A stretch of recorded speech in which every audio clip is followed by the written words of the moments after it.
قبر کا مرحلہ، قبر میں منکر و نکیر کے وہ 3 سوالات، تمہارا رب کون تھا، تمہارا رسول کون تھا، تمہارا دین کیا تھا، یہ 3 سوالوں کے جوابوں کی تیاری۔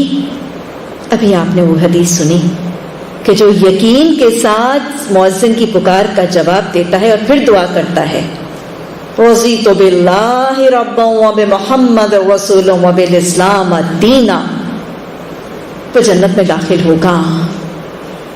یہ سوال، 3 سوالوں کے جواب اذان کی جواب کے وقت دن میں 5 دفعہ اس جواب کی تیاری کروانے کا طریقہ ہے۔ میں اللہ کو اپنا رب مان کے راضی ہوں، 5 دفعہ اذانوں پر جواب دینے والا شخص 5 دفعہ وہ منکر اور نکیر کے سوالوں کے جواب کی تیاری کرتا ہے، دہراتا ہے۔ کیا کہہ رہا ہوتا ہے؟ اللہ کو اپنا رب مان کے راضی ہوں، محمد صلی اللہ علیہ وسلم کو اپنا رسول مان کے راضی ہوں، اور دین اسلام کو اپنا دین بنا کے راضی ہوں۔ منکر اور نکیر کے سوالوں کے 3 سوالوں کے جواب، جس کے اوپر پوری کی پوری قبر کے معاملات کا فیصلہ ہوتا ہے۔ جس نے منکر اور نکیر کے یہ سوالوں کے جواب دے دیے، جس نے منکر اور نکیر کے سوالوں کے جواب دے دیے، اس کے کہہ دیا جائے گا اس کو جنت کا لباس پہنا دو، اس کو جنت کا بچھونا دے دو، اس کی قبر میں جنت کی طرف کھڑکی کھول دو۔ یہ 3 سوالوں کے جواب کی تیاری اذان کے بعد کی اس دعا میں موجود ہے۔ اللہ یہ تیاری کرنے کی توفیق عطا فرما دے۔ قبر میں نمازی کی شان کیا ہے؟ ہمیں حدیث سے پتہ چلتا ہے کہ جب منکر اور نکیر قبر میں اس شخص کو اٹھا کے بٹھائیں گے تو اس شخص کو سورج ڈوبتا ہوا دکھایا جائے گا۔ کون سا وقت ہے؟ نماز عصر کا وقت ہے اور سورج ڈوبنے والا ہے۔ اس کو سورج ڈوبتا ہوا دکھایا جائے گا۔ گویا اگر یہ نمازی ہوگا تو اس کو کس چیز کی فکر ہوگی؟ اپنی نماز عصر کی فکر ہوگی۔ منکر، میں حدیث کا مفہوم بتا رہی ہوں کہ حدیث بہت لمبی ہے۔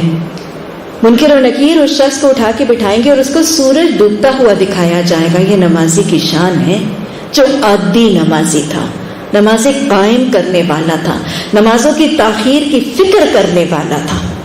اس کو سورج ڈوبتا ہوا دکھایا جائے گا، وہ فوراً جلدی سے لپکے گا نماز کی طرف۔ منکر اور نکیر اسے مخاطب ہو کر کہیں گے پہلے ہمارے سوالوں کا جواب دے دو۔ وہ انہیں ہٹائے گا اور کہے گا مجھے میری نماز ادا کرنے دو۔ یعنی اس کو فکر ہوگا کہ میری نماز اثر دیر ہو رہی ہے۔ منکر اور نکیر پھر اسے روکیں گے اور اسے کہیں گے پہلے ہمارے سوالوں کا جواب دو، اور وہ کہے گا نہیں نہیں، مجھے پہلے میری نماز ادا کرنے دو۔ یہ کون کرے گا؟ یہ صرف اس وقت وہی کر سکے گا جو زندگی میں اپنے نمازوں کو اول اور افضل وقت میں ادا کرنے کا خواہش مند اور فکر مند اور عادی رہا تھا۔ اور پھر ہمیں یہ بھی پتہ چلتا ہے کہ جب قبر میں عذاب کے فرشتے داخل ہوں گے اور اس شخص کے دائیں جانب سے وہ فرشتے آئیں گے، تو سب سے پہلا عمل جو عذاب کے فرشتوں کے خلاف ایک رکاوٹ بن کے کھڑا ہو جائے گا، وہ اس کی نمازیں ہوں گی، وہ اس کی نمازیں ہوں گی۔ فرشتے اس کے پائنتی کی جانب، اس کے بائیں جانب، اس کے سرہانے کی جانب گھومیں گے۔ مختلف عمل حدیث میں وضاحت سے حدیث میں آتے ہیں۔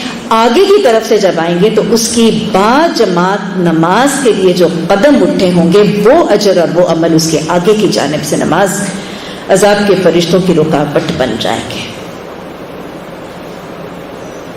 نماز میں جو قرآن پڑھا ہوگا، نماز میں جو قرآن کی تلاوت کی ہوگی، قرآن ویسے ہی قبر کی تنہائی کا ساتھی ہوگا، لیکن قرآن کی تلاوت کا اجر سب سے زیادہ نماز کی حالت میں ہے۔